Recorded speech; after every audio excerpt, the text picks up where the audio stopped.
Ang mga kwento ng pag-ibig, kwento ng buhay at kwento ng pag-asa dito sa Barangay Love Stories. Love Stories.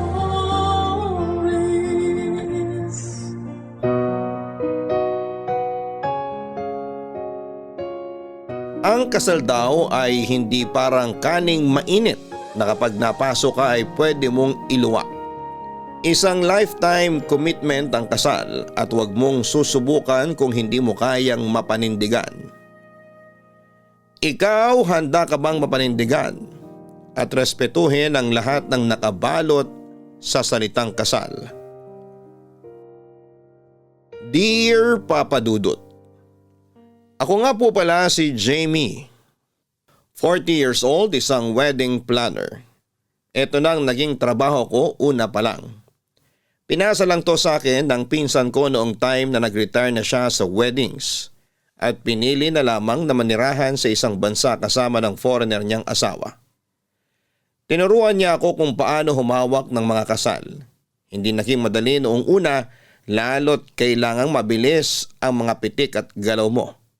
Dagdag pa ang haba ng pasensya na kailangan para sa mga pagbabago sa mga detalye sa kasal at sa mga bisitang hindi marunong makiramdam. Mahirap ang buhay ng isang wedding planner. Puro lakaran, puro pakikipag-usap, puro pagpapasensya, at puro pagpapatawad. Hindi madali pero sa tuwing nakikita ko kung gaano kasaya ang mukha ng mga ikakasal ay parang nababawi rin kahit papaano ang hirap. Saka mo biglang susundutan na pwede pa sa susunod na kasal. Hanggang sa nakasanayan ko na ang buhay ng isang wedding planner. Wala na akong ibang nakitang trabaho na mas bagay sa akin kundi ito. Marami akong nalalamang kwento ng pag-ibig at napapaluha na lamang ako. Dahil kahit na hindi ko pa yon naranasan ay masaya na lang din na maging bahagi ng forever nila. Opo, single ako. Always the wedding planner, never the bride ang atake ng drama ko. Nakakatawang isipin na kaya kong planuhin ang kasal ng iba. Pero sarili kong kasal ay wala pa. Pero naisip ko na lamang baka hindi para sa akin ang kasal. Kaya ipinagpatuloy ko na lamang ang pagtatrabaho para sa forever ng iba. At ang isang hindi ko makakalimutan na pares na tinulungan ko ay sina Ron at Laika. Mas bata sa akin si Ron ng 5 taon at si Laika naman ay 10 taon. Nirefer sila sa akin ng dati kong kliyente. At sa kanilang dalawa iikot ang karamihan ng kwento ko sa inyo.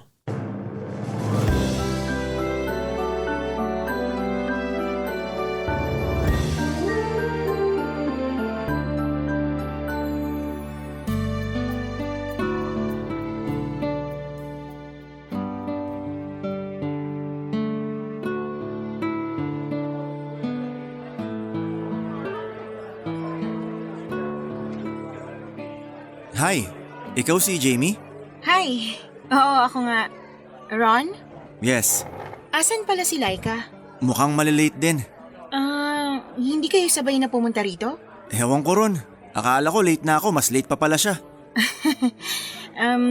Gusto mo ba hintayin natin siya o pwede na nating simulan yung usapan kahit na wala pa siya? Pwede namang introhan mo na lang ako sa mga plano, pero wala rin naman akong say dyan. Si Laika pa rin ang masusunod. Siguro mas maganda na nandito na siya para hindi sayang ang laway ko. Okay, magkwentuhan na lang muna tayo ng kahit na ano.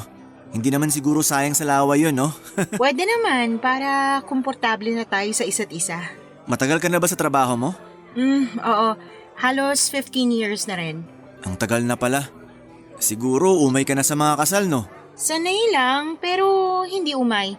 Ang ganda kaya ng weddings, lalo kapag palitan na ng vows. Tapos kapag nagbibigay na ng messages ang mga mahal nyo sa buhay. Nakaka-touch. Magkaiba pala tayo. Ayoko ng kasal eh. Ha? Talaga ba? Eh bakit ikakasal ka ngayon? Sorry, nalate ako. May nakita kasi akong dress sa mall kanina. Natagalan ako mag-decide kung bibilhin ko ba o hindi. Ang ending, binili ko pa rin. Pwede mo naman sanang balikan na lang yung damit after nitong meeting natin with Miss Jamie, di ba? Eh paano kung makuha ng iba? Tsaka wag ka nga. Pareho lang naman tayong late, no? Mas maaga ka nga lang ng konti sa akin. Di ba, Miss Jamie? Basta akong pinakamaaga sa inyong dalawa. Pasensya ka na ulit ha. Ayos lang yun. Basta wag lang kayo malilate sa mga susunod. Lalo na sa araw mismo ng kasal nyo kasi hirap na ako magpatawad nun. Basta wala akong makikitang mall bago ako pumunta ng simbahan. Siguradong hindi ako malilate. Simulan na nga natin para makauwi na rin. Nagmamadali kang umalis ha. Parang wala kang ganang ayusin tong kasal natin. Naiinis lang kasi ako sa'yo. Sabi ko naman sa'yo na sabay na tayong pumunta rito. Pero nakuha mo pang mag-mall para maglakad-lakad. Tapos ang hirap mo pang tawagan. Mag-aaway pa ba tayo? Huwag mong sirain ang mood ko ah.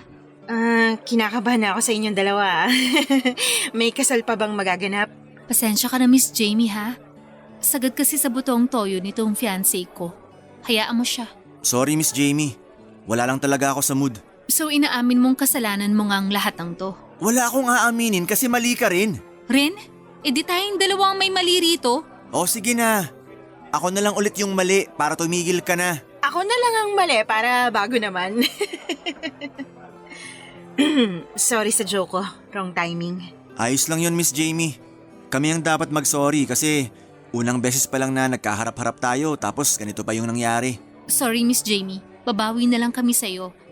Promise, hindi kami tatawad sa mga i-offer mo na wedding package. Ay, bigla naman akong naging masaya sa sinabi mo.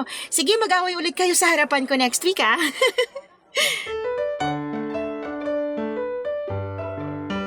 Sanay na ako sa eksenang nakita ko kina Ron at Laika, Papa Dudut. Kaya mahaba na rin ang pasensya ko sa mga ganong kaso. Gets ko naman na pressured ang mga ikakasal lalo at kapag malapit na ang wedding day nila. Sa dami ba naman ng nahawakan kong kasal, kina Ron at Laika pa ba ako may stress? Mukha naman silang maayos na dalawa. Siguro ay nataon lang na pareho silang wala sa mood kaya mas lalong nag-init ang simpleng away lang sana. Bigla ko tuloy naalala yung ex-fiancé ko. Opo, muntik na rin naman akong ikasal noon. Isang gabi bago ang kasal namin, naramdaman ko ang stress sa kanya. Kaya nga ultimo yung medyas niya ay pinanghawakan pa naming dalawa. Bilang ako naman ang mahabang pasensya sa amin kaya inunawa ko na lamang siya. Pinakalma, umepekto naman at kinabukasan ay excited na akong makaharap siya sa altar. Ang ganda ko noong araw na yon. Bumagay sa akin ang trahe de boda ko at ang hawak kong mapupulang rosas. Nasa bridal car pa ako noon, Papa Dudut. Hindi pa ako pinalalabas ng wedding coordinator para hindi ako makita ng mga bisita. Kaya lang napansin ko na parang nagkakagulo na sila sa labas ng simbahan. Panay din ang tingin nila sa akin. Parang may mali. Sinubukan kong kausapin ang coordinator namin at wala naman daw problema. Medyo malilate lang daw ang kasal dahil wala pa ang groom. Tumango ako pero nang pinagmasdan ko ang itsura ng coordinator namin, kita ko na nagwo-worry na siya. At nang umabot na ng 20 minutes ang paghihintay ko ay nagpa siya na akong lumabas ng sasakyan at pumasok ng simbahan. Doon ko nalaman na tinakasan na ako ng groom ko. Hindi na raw siya makontak at nag-iwan ng note sa hotel na nagsasabing hindi niya raw ako kayang pakasalan. Hindi ako umiyak pero nawala bigla ang kagustuhan kong maranasan ang happily ever after tulad ng iba.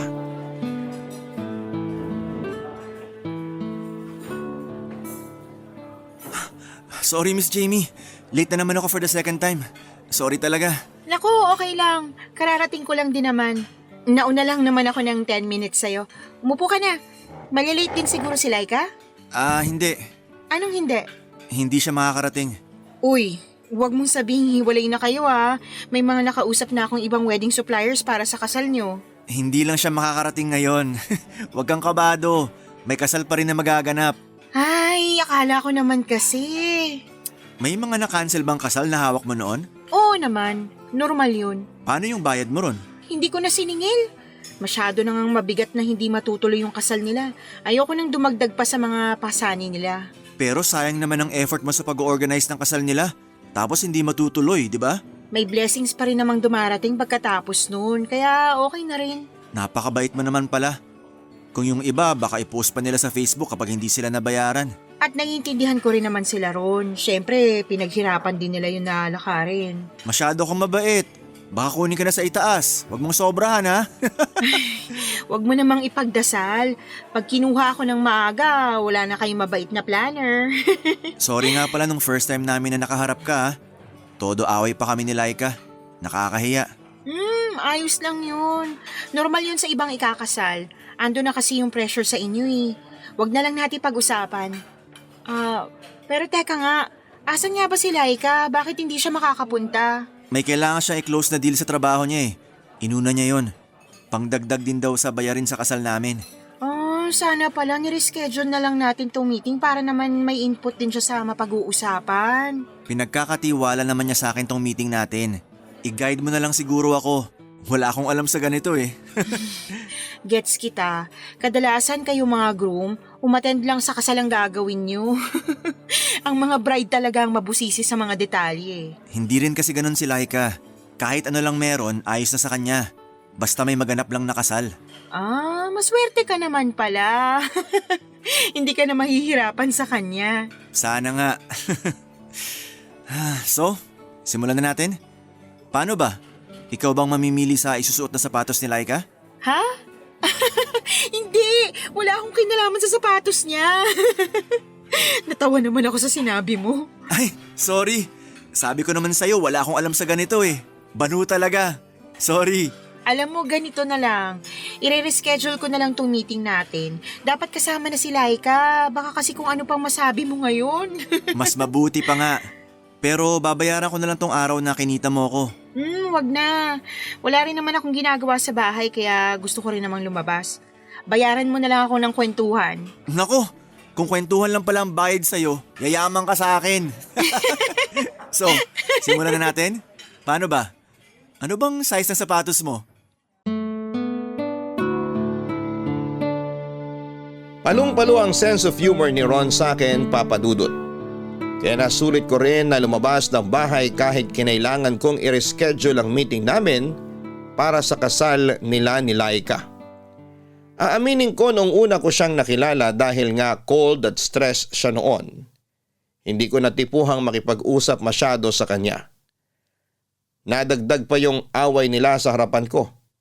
Pero dahil nga relax lang si Ron, noong second meeting namin ay kaya doon ko nakita na ayos din naman pala siya.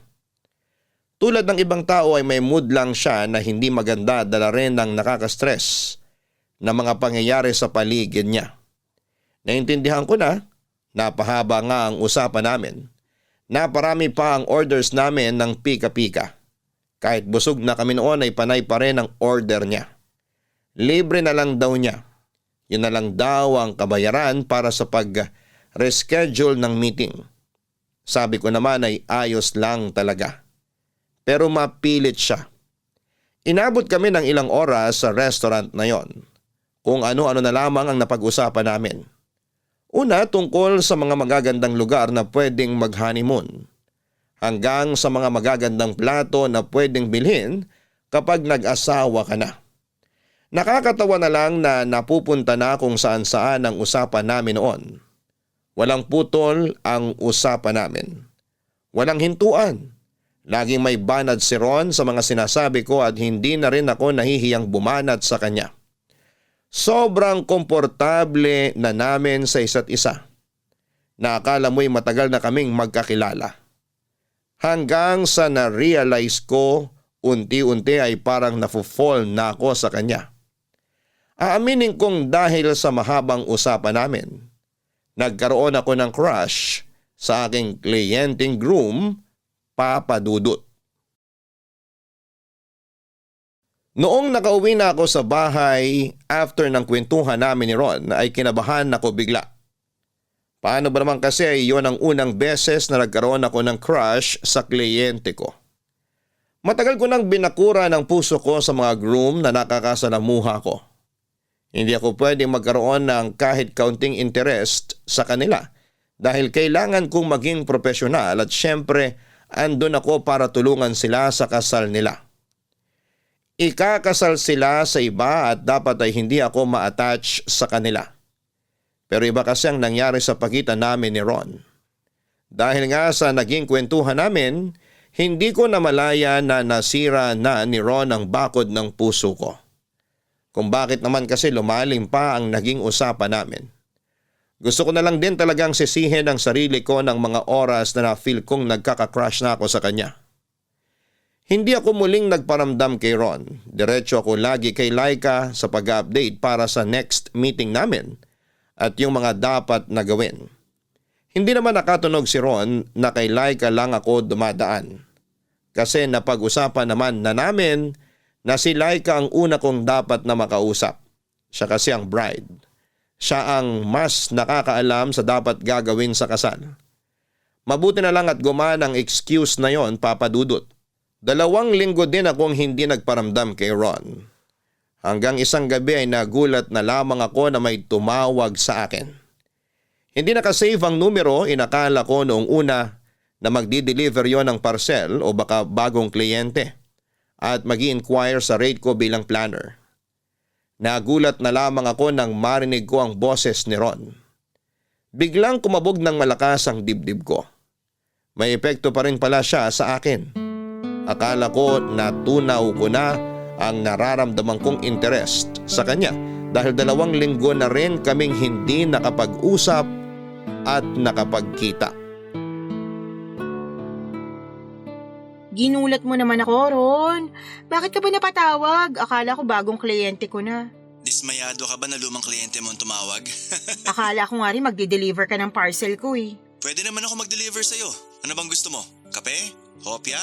Jowa? Naku, pass dyan sa jowa. Busy ako. Naks naman si career woman. Oh, bakit ka nga napatawag? Wala lang. Hoy, hindi pwedeng wala lang. May problema ba? Pwede ka bang maging kaibigan ngayon, Jamie? Oo naman. Kiss na muna ang pagiging wedding planner ko sa inyo. Kaibigan mo ako ngayon. Ano bang nangyari? Normal bang kabahan pag ikakasal? Oo naman. Wedding jitters ang tawag dyan. Wedding jitters?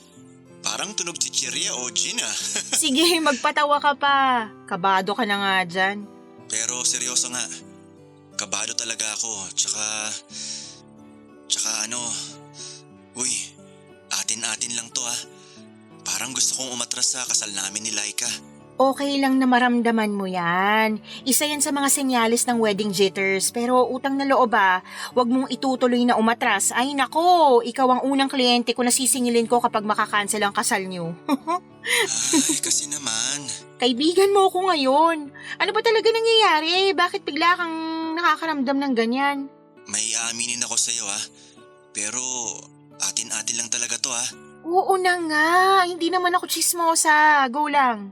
Alam mo bang biglaan lang ang kasal namin ni Laika? Paanong biglaan? 3 buwan pa lang kami magkarelasyon nang mabuntis ko siya. OMG! Buntis si Laika? Nabuntis. Nabuntis? Past tense? Anong... Nakunan siya. Ikwento mo nga ng buo, nawiwindang ako sa mga revelasyon mo. Nabuntis ko nga siya nung 3 buwan pa lang kami magkarelasyon. Dapat nga hindi kasi sabi niya nagpipilis naman daw siya.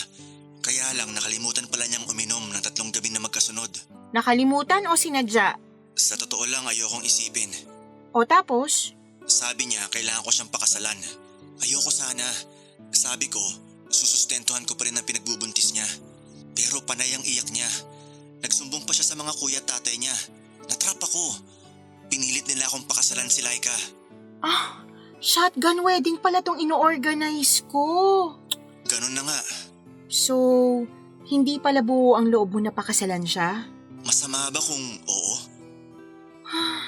So ano nangyari sa pinagbubuntis niya?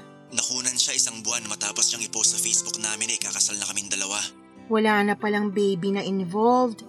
So bakit kailangan pa rin ituloy ang kasal? Kasi nakakahiya na raw kung babawiin yung imbitasyon at mga sinabi namin sa mga tao. Kaya ituloy na lang daw namin. Ando na rin naman daw kami.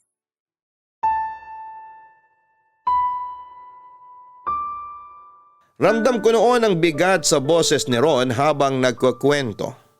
Ang hirap naman pala ng pinagdadaanan niya. Kaya naman pala noong unang beses ko silang nakilala ay napansin ko kaagad na parang wala siyang amor kay Laika. Kaya naman pala, napailing na lamang ako at lihim na nakaramdam ng inis kay Laika. Alam kong biktima rin si Laika ng sitwasyon pero dahil nga may crush ako kay Ron, kaya wala akong ibang napagbuntunan ng inis ko noon kundi si Laika. Doon nga rin inamin sa akin ni Ron na nawala na siya ng pagmamahal kay Laika. Lalo't nakikita na nito ang totoong ugali ng fiancé niya. Masyado raw possessive at lagi na lang nakikipag-away. Mapagmataas at palaging pinamumukha kay Ron na mas mataas ang pinag-aralan niya at trabaho. Never daw naramdaman ni Ron na equal sila ni Laika. Kailangang laging angat si Dalaga. Marami pang nakwento sa akin si Ron kung paano siyang hinaharas daw ng pamilya ni Laika. Pati nga raw mga kaibigan ni Laika, harap-harapang minamaliit siya. Hindi naman siya pinagtatanggol ni Laika.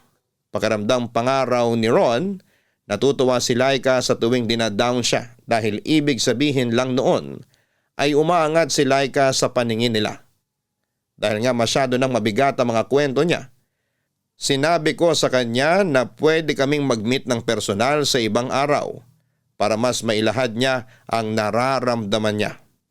Natuwa naman si Ron dahil sa unang beses, meron siyang napagsasabihan ng lungkot niya. Wala na rin daw kasi ang mga kaibigan niya dahil pinalayo ni Laika. Nag-schedule kami ng pagkikita 1 linggo pagkatapos ng pag-uusap namin ay nagtagpo kaming muli sa isang coffee shop para maituloy ang naudlot naming usapan. Ikaw naman ang late ngayon. Sorry naman, may dinaanan pa akong kliyente bago ako pumunta rito. Joke lang yun ha. Alam kong busy kang tao. Kaya maswerte ako na naambunan mo pa rin kahit ilang oras lang. Ang drama mo pa rin ha. Ikaw naman? Pangbasag ng trip? Oo nga pala, umorder na ako ng kape natin. Spanish latte sa'yo, di ba? Light ice at triple espresso shots? Wow! Bakit? Isang beses ko lang sinabi sa'yo ang kapeng paborito ko pero natandaan mo agad. Matandain talaga sa mga espesyal na mga tao sa buhay ko. Flattered naman ako. Espesyal ba talaga ako? Wedding planner nyo lang ako. Kapag tayong dalawa lang ang magkasama at magkaharap, kaibigan kita. Hindi ka wedding planner lang. Okay, kinilig ako ron ng slight. Kinilig? Kinikilig ka sa kaibigan mo? Friendzone pala ata ang hanap mo sa buhay. Hoy, hindi kainis to. Hindi ko tuloy ma-explain ng mabuti yung sasabihin ko. Feeling ko, i-judge mo ko. Hayaan mo na. Tinutukso lang naman kita. Ano bang gusto mong pag-usapan ngayon? Ikaw, ano bang gusto mo?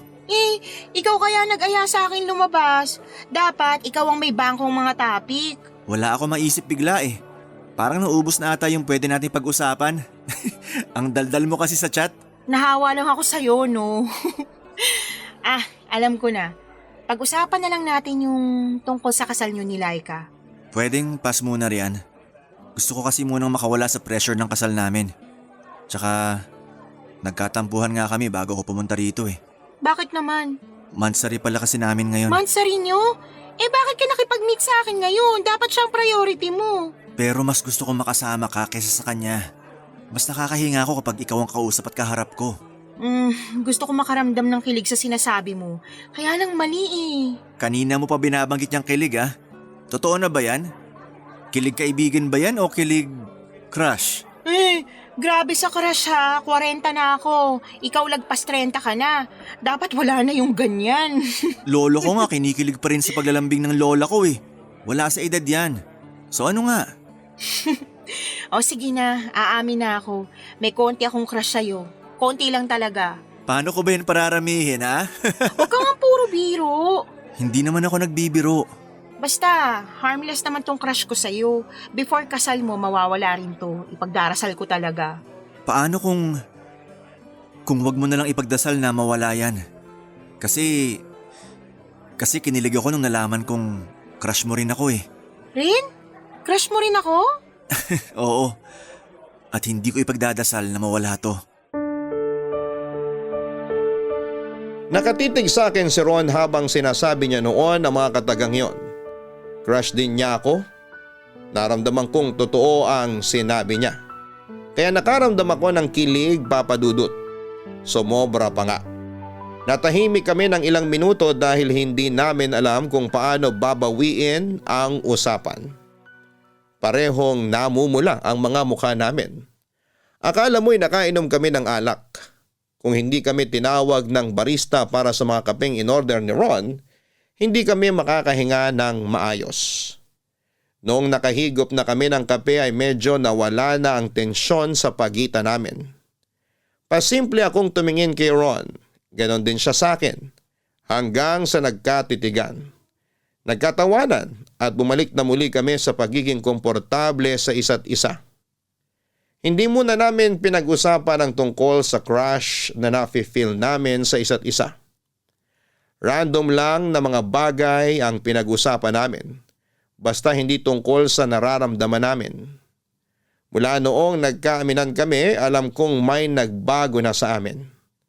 Naramdaman ko ang kakaibang saya na first time ko ulit maramdaman after kong iwan sa altar ng fiancé ko.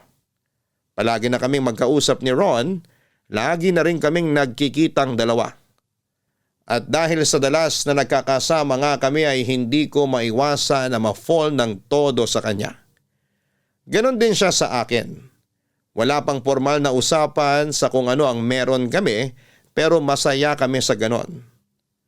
Alam ko namang bawal, alam kong mali ang pinasok kong sitwasyon. Pero hindi ko mapigilan ang sarili ko na lumapit kay Ron, lalo't siya ang bumuhay muli sa puso ko. Ang tagal ko nang pinatulog ang puso ko. Laging takot na sumubok magmahal ulit. Pero pagdating kay Ron ay nagbago ang lahat. Kaya kahit mali ay sige pa rin ako.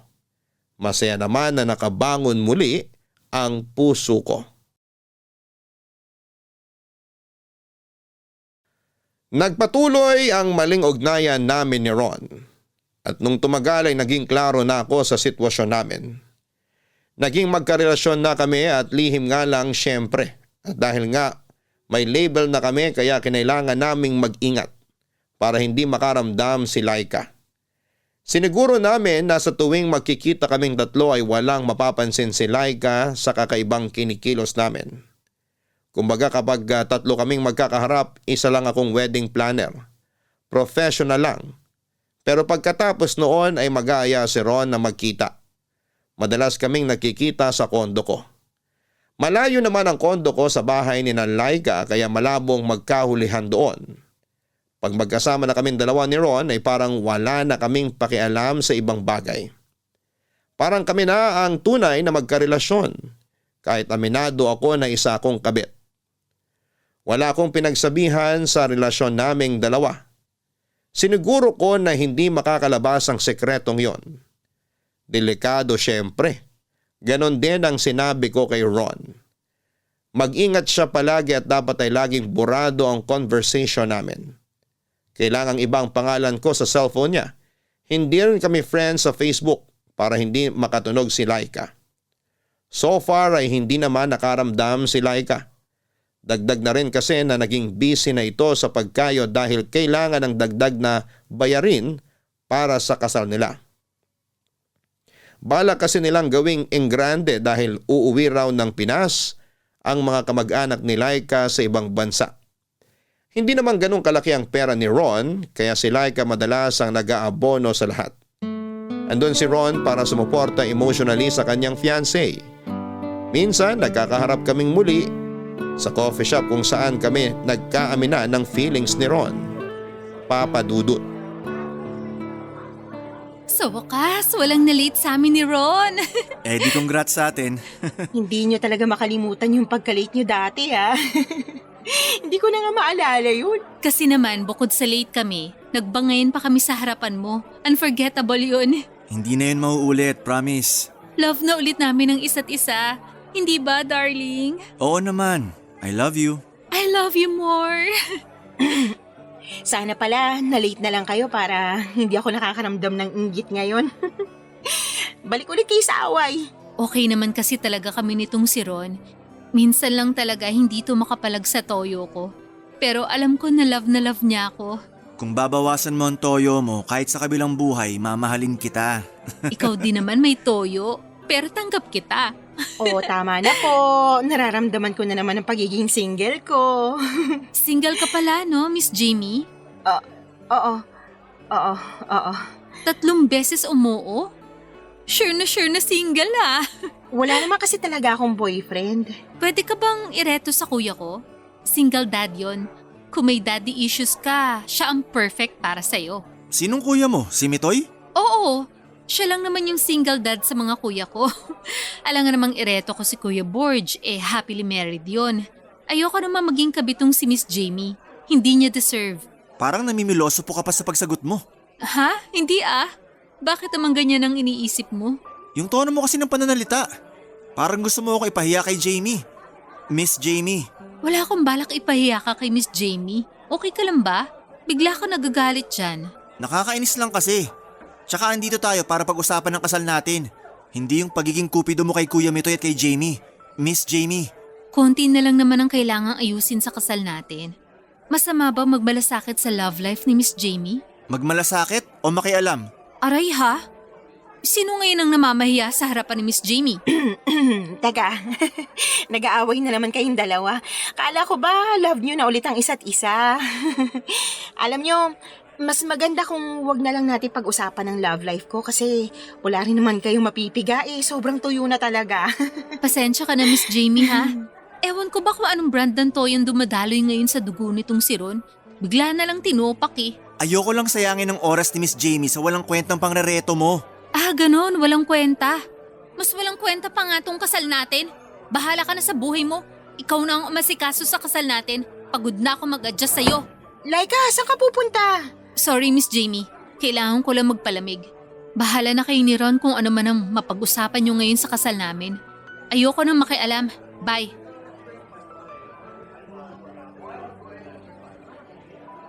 Bakit naman ganun ang trato mo kay Laika? Nagselos ako Masisisi mo ba ako? Nirereto ka niya sa kuya niya. Ayoko nun. Akin ka lang.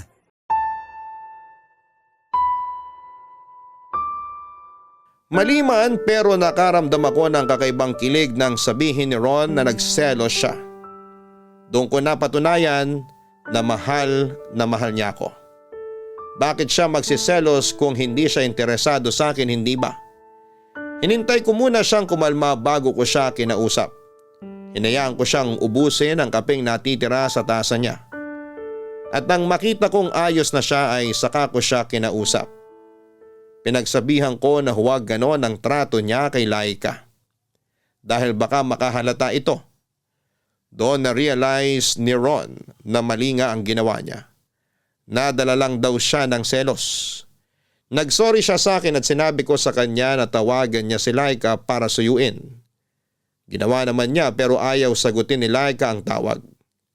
Sinabi ko sa kanya na i-text o i-chat na lamang niya para mag-sorry. Sumunod ulit siya. Nakakakilig din yon sa pakiramdam ha? Yung mapasunod ko si Ron sa gusto kong mangyari. Pagkatapos noon ay inaya niya akong pumunta sa kondo ko. Pumayag naman ako. Hiwalay kami ng taxi na sinakyan. Pinauna niya akong umalis at after 10 minutes ay saka naman siya sumunod. Para lang walang makakita at makapansin. Sa kondo ko doon kami nag-init na dalawa. Naglambingan hanggang sa mauwi sa kama. May nangyari na naman sa amin kaya nga mas mahirap bumitaw dahil may nangyayari na sa amin. Lalo't masyado niyang ginagalingan. Parang ayaw niya akong bigyan ng chance na ihinto ang maling namamagitan sa aming dalawa. Hindi ko tuloy alam kung paano ako makakatakas sa sitwasyon ko. Alam kong balang araw ay kailangan ko rin yung tapusin pero paano? Yon ang tanong ko sa sarili ko na hindi ko pa mabigyan ng kasagutan. Nitanungin si Ron tungkol doon ay hindi ko magawa. Natatakot din kasi ako sa isasagot niya. Baka hindi pumabor sa nararamdaman ko. Kasi kahit mali ay gusto ko lang talagang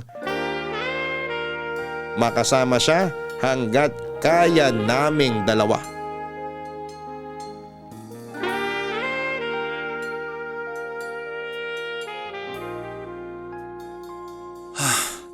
Grabe ka. Masyado mo namang ginalingan. Ano bang vitamins mo? Bakit ang tibay mo sa kama?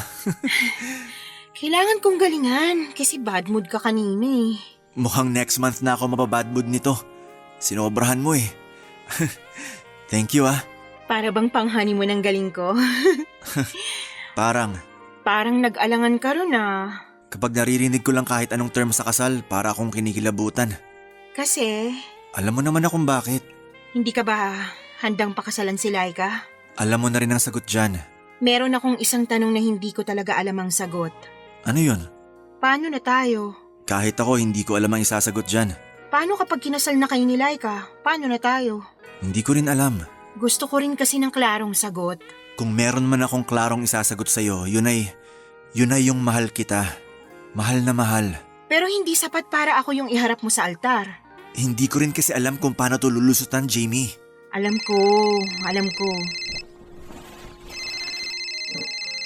Tumatawag si Laika. Teka, sasagutin ko lang. Huwag ka munang maingay. Okay. Hello, Laika? Hello, Ron? Saan ka? Hindi ka na ba galit sa akin? Hindi na. Sorry sa mga nasabi ko kanina ha. Hindi ko sinasadyang ipahiya ka sa harapan ni Miss Jamie. Ayos lang yon. Sorry din ah. Sana hindi na tayo mag-away. Alam mo namang hindi ko matiis na magkaaway tayo. Ako rin naman eh. Nasaan ka ba? Ako? Andito sa mall. Kasama yung kumpare ko. Pwede bang umuwi ka na? Pwede naman. Pero okay lang bang mamayang 6 PM na lang ako umuwi? Meron pa kasi kaming titingnan ng kumpare ko eh. Sige, okay lang. Pero dalian mo ha. Kasi nakabili ako ng bagong 90s. Gagamitin ko sana sa honeymoon natin. Pero hindi na ako makapaghintay na isuot ngayon para makita mo. Parang mas gusto kong makita kang walang suot. Sagaba lang yung 90s eh. Kung uuwi ka before 6 p.m., wala na akong isusuot nun. Sige, nasa bahay na ako ng 5:59 PM. Maghubad ka na. Ang pili mo talaga. O sige na, hintayin kita. Maliligo na ako. Dalian mo. I love you. I love you more. Bye!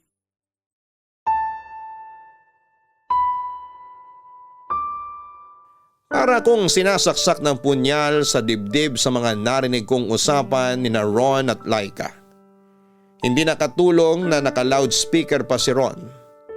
Narinig ko patuloy kung paano sila magharutan. Wala namang masama roon. Engaged na sila. Sino ba naman ako, hindi ba isa akong kabit? Kahit sinabi pa ni Ron na ako ang mahal niya, pero hindi pa rin yon sapat para ako ang piliin niya. Hindi ko pinahalata kay Ron na nasaktan ako. Nakangiti pa rin ako sa kanya, ako pa ang nag-utos na mag-ayos na siya para makaalis na. Sinabi ko na traffic kaya dapat ay maaga na lang siyang umalis sa kondo ko para makarating siya ng maaga sa bahay nila ni Laika. Ayaw pa sana niya pero pinilit ko. Ako na naman ang nasunod. Bago siya umalis ay niyakap niya ako ng mahigpit. Humingi siya ng sorry sa pagkaipit ko sa sitwasyon nila ni Laika. Kung pwede lang daw ibalik ang nakaraan, sana lumihis na siya ng daan patungo kay Laika at hinanap na lang niya ako. Hindi na ako nagsalita noon. Huli na para ibahin ang nakaraan. Nasa kasalukuyan na kami at yun na ang dapat harapin. Nang makalis na si Ron ay saka ako nagbalik sa kama para umiyak. Ang tagal kong pinigil na huwag tumulo ang luha sa mga mata ko. Pero noong mag-isa ko na lamang ay doon ko ibinuhos ang lahat. Naalala ko pa noon naging kabit din ako sa fiancé ko. Matagal naman silang sira ng dati niyang karelasyon nang pumasok ako sa eksena. Mas naging klaro lang ang lahat para sa dati kong fiancé, ang lahat ng sumulpot ako sa buhay niya. Ako ang pinili niya at pagkatapos noon ay pinili rin niya akong pakasalan. Isang bagay na umaasa akong gagawin din ni Ron sa akin. Pero mukhang malabo na. Oo, at naging kabit din ako noon. Pero pinili niya ako. Pero ngayon may pag-asa pa kayang maulit ang sitwasyon na pipiliin pa rin ako. Palapit na ng papalapit ang kasal ni na Ron at Laika Papadudut at mas lalo lang din kaming napapalapit sa isa't isa ni Ron. Mas lalong lumalalim ang namamagitan sa amin. Maingat kami at wala pa rin nakakahalata pero nakakapagod din pala. Nakakapagod na palagi ka na lang nagtatago at palagi kang itinatago. Kailan nga kaya kami malayang makakalakad sa harapan ng mga tao? Nakakaumay na rin na sa kondo lang kami naging malaya. At marami kami mga bagay na hindi na pwedeng pag-usapan at hindi ko na magawang itanong kay Ron kung ano na ang plano namin sa namamagitan sa amin. Pareho kaming nalilito. Pareho ang hindi sigurado. Pareho kaming laging walang mahanap na sagot. Paano nga ba kami magiging sigurado kung nasa gitna si Laika? Paikot-ikot kami sa patagong sitwasyon. Pero sige pa rin kami, Papa Dudut. Hanggang isang araw ay nagulat na lamang ako at tinawagan ako ni Laika. Gusto raw niya akong makausap. Ramdam ko ang lungkot sa boses niya noon. Parang may kutob ako na alam na niya ang sa amin ang fiancé niyang si Ron. Pinilit kong ikubli ang kaba sa puso ko. Hindi ko rin binanggit muna kay Ron ang tungkol sa pakikipag-usap sa akin ni Laika. Kailangan ko munang malaman kung ano ang gusto niyang sabihin. Nakipag-meet sa akin si Laika. Tinanong ko kung tungkol ba yon sa kasal niya.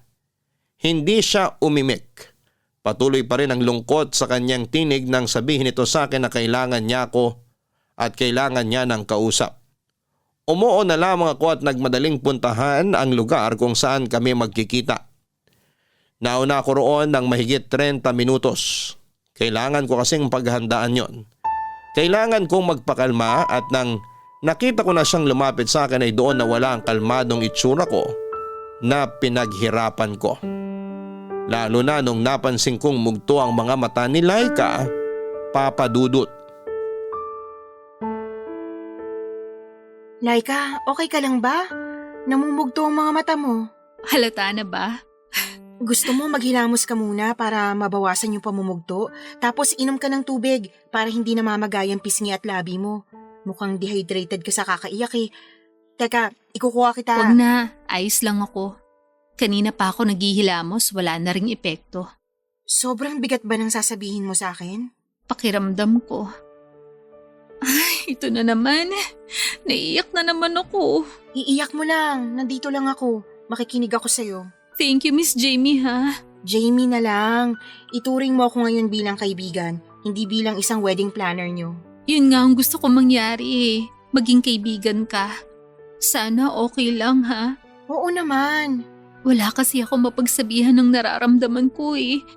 Natatakot ako magsabi sa mga kaibigan ko kasi ayoko ma-judge. Lalo na ng family ko. Tungkol saan bang sasabihin mo? Tungkol sa amin ni Ron. Bakit? Ano nangyari? Hiwalay na ba kayo? Parang papunta ng Aaron eh. Anong ibig mong sabihin? Kasi nararamdaman ko, lumalala na yung panlalamig niya. Lumalala? So ibig sabihin, matagal na siyang nanlalamig sa'yo? Oo. Sa'yo ko lang to sasabihin na. Kaya lang naman ako gustong pakasalan ni Ron kasi nabuntis niya ako nang hindi sinasadya. Tinakot siya ng family ko kaya napilitan siyang pakasalan ako. After nun, parang nawala na siya ng gana sa relasyon namin. Parang hindi niya na ako mahal. Buntis ka? Nabuntis. Nakunan din ako eh. Pero pinilit ko si Ron na ituloy pa rin yung kasal kahit nagmamakaawa na siya na wag na lang. Kaya nga, inako ko yung 90% na gastos ng kasal para hindi na siya umangal, para matuloy lang.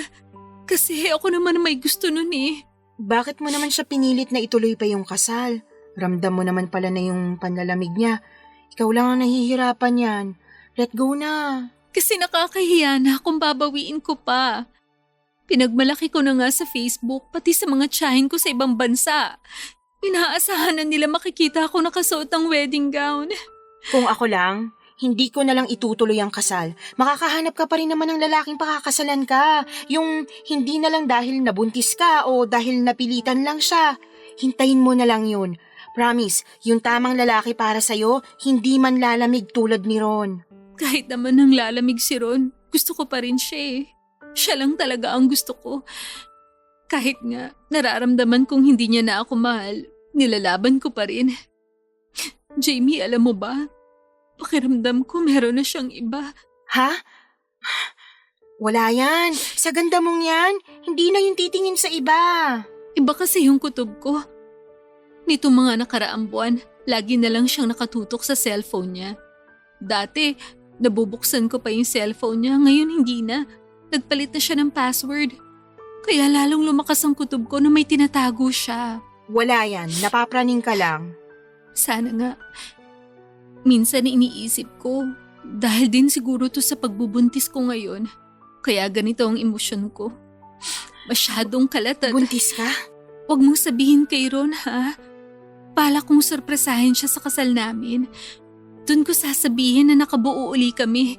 Feeling ko, binalik ni Lord yung sanggol na nawala sa amin.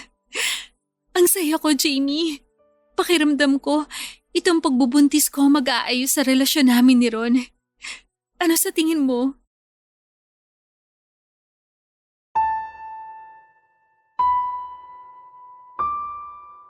Nadurog ako sa sinabi ni Laika. Buntis pala ito. Ang daming nakwento ni Laika sa plano niya para sa magiging anak nila ni Ron. Doon ko nakitang nagliwanag muli ang mukha niya. Masaya siya, excited na siyang maging isang ina.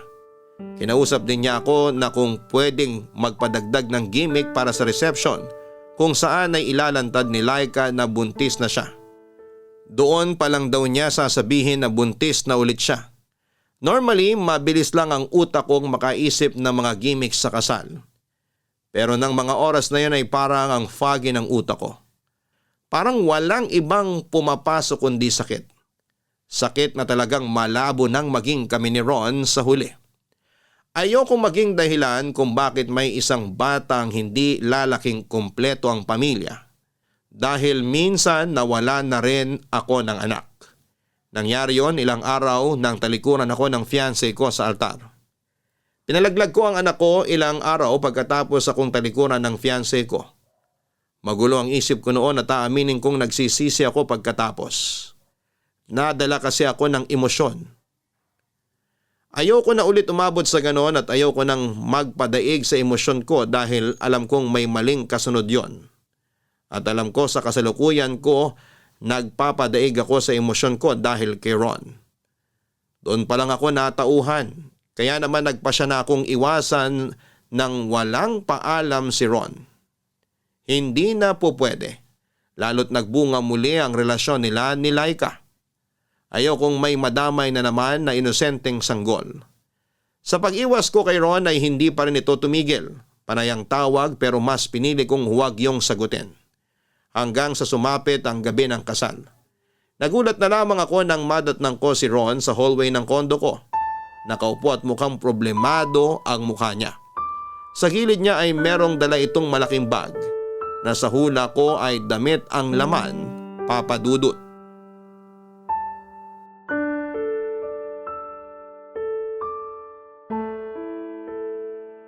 Anong ginagawa mo rito? Mag-usap tayo. Wala na tayong dapat pag-usapan. Bigla ka na lang nawala. Kasi ikakasal ka na. Bisperas ng kasal mo ngayon oh. Dapat nandun ka kasama si Laika, hindi dito. Ayoko. Dito ang gusto ko. Ron, tapos na to. Bakit ba hindi naging klaro sa'yo tong pag-iwas ko? Ginagawa mo lang komplikadong lahat eh. Hindi na to magiging komplikado. Kasi ikaw ang pinipili ko. Nahihibang ka na. Umalis ka na nga. Hindi ako aalis. Hindi ko kayang mawala ka.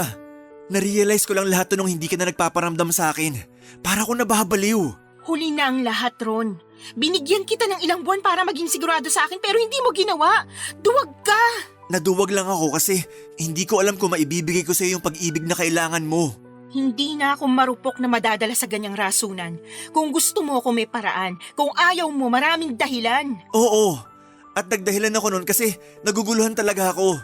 Ayoko masaktan kayo pareho ni Laika. Pero gusto mo safe ka. Kaya pinagsabay mo kaming dalawa. Hindi ko naman kasi intensyon na gano'n na mangyari. Wala nang mapupuntahan tong usapan natin. Hayaan mo akong kumbinsihin ka. Hindi na magbabagong isip ko. Bukas ng huling beses na makikita mo ako. Pagkatapos nun, ayusin mo ng relasyon mo kay Laika. Ayokong makasal kay Laika. Ikaw ang gusto kong pakasalan. Ikaw ang mahal ko, maniwala ka. Handa akong talikuran at kalabanin ng lahat. Huwag ka lang mawala. Wedding jitters. Nasabi ko naman sa iyo yun, di ba? Kabado ka lang at pressured sa kasal nyo ni Laika kaya ka ganyan mag-isip pero lilipas din yan. Hindi na to wedding jitters, Jamie. Alam ko sa sarili ko na ikaw talagang pinipili ko. Alam mo kung sino dapat mong piliin? Ang mag-ina mo. Mag-ina?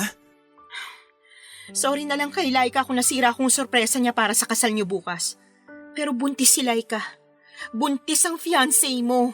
Tumakas na lang tayo. Andito na lahat ng gamit na kailangan ko. Magsimula tayo sa malayo. Doon tayo bumuo ng sarili nating pamilya. Doon kita papakasalan. Magbabagong buhay tayo malayo sa nakaraan. Halika na, Jamie. Di ba mahal mo ako? Oo, mahal kita, Ron. Maniwala ka, mahal na mahal. Pero hindi na dapat eh. Meron kang ibang dapat mahalin. Sinalay ka yun at ang magiging anak ninyo. Silang may karapatan sa'yo at sana tanggapin mo yun kasi ako tanggap ko na eh. Wedding planner nyo lang ako. Hanggang doon lang ang pwede nating maging koneksyon. Pagkatapos ng kasal nyo bukas, magbabalik na ako sa mundo ko at ganun din kayo. Huwag na nating gawing komplikado to. Palayain mo na ako. Ayoko nang gumawa ng mali. Jamie, wag namang ganyan, please. Hindi ko kaya na mawala ka. Sa una lang tayo mahihirapan. Pero balang araw, hindi ka magsisisi na pinili mo ang mag-ina mo kaysa sa wedding planner nyo. Paalam, Ron. At best wishes sa'yo.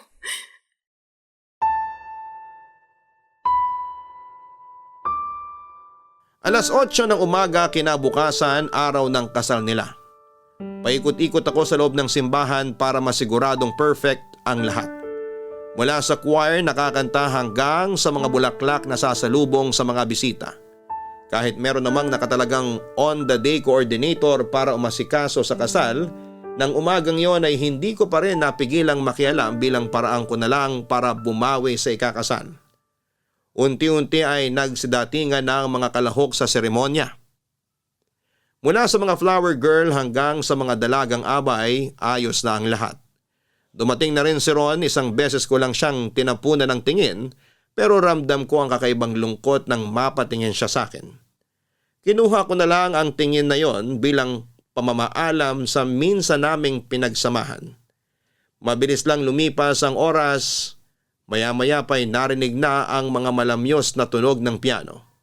Hudyat na lalakad na ang bride. Nasa gilid lamang ako noon at sinusubaybayan ang bawat hakbang ni Laika. Para akong naiiyak. Magkahalong pait at saya ang nararamdaman ko noon. Pait dahil hindi ako nagwaging makasama ang lalaking mahal ko. Pero saya dahil meron akong isang babaeng nabigyan ng chance sa pag-ibig. Nang magkaharap na sina Ron at Laika ay doon na pumatak ang mga luha ko. Lalo na noong tapunan ako ng tingin ni Ron. Hindi ko mabasa ang laman ng isip niya. Pero mabuti ng ganon. Lumabas ako saglit ng simbahan nang nagsimula na ang pagsasalita ng pare. Doon sa gilid ng simbahan kung saan walang ibang tao ay umiyak ako ng tahimik. Doon ako humingi ng patawad sa Diyos na nagawa kong pakikiapid. Inayos ko ang sarili ko at pagkatapos noon ay muli kong binalik ang maskara ko bilang profesional na wedding planner. Naglakad ako papasok ng simbahan at tiniis na tapusin ang kasal ng taong pinakamamahal ko sa lahat.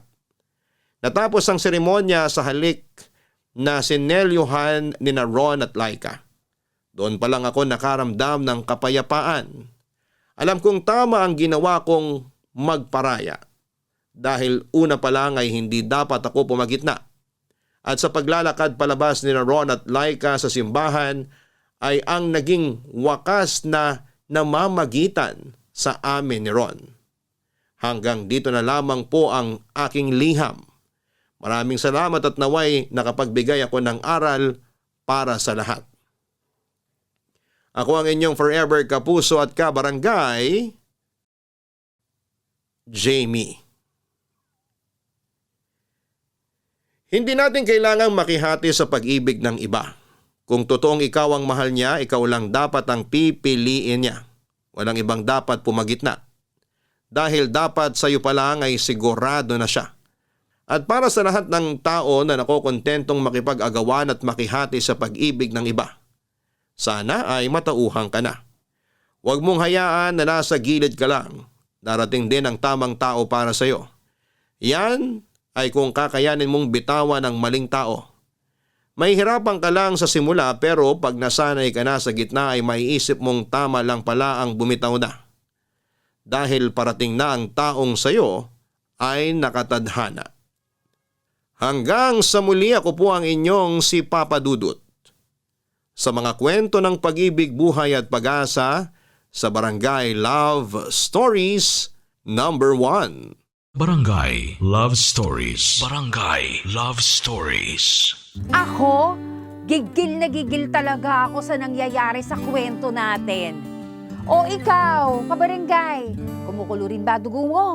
Pwede kang mag-iwan ng comment sa ating comment section.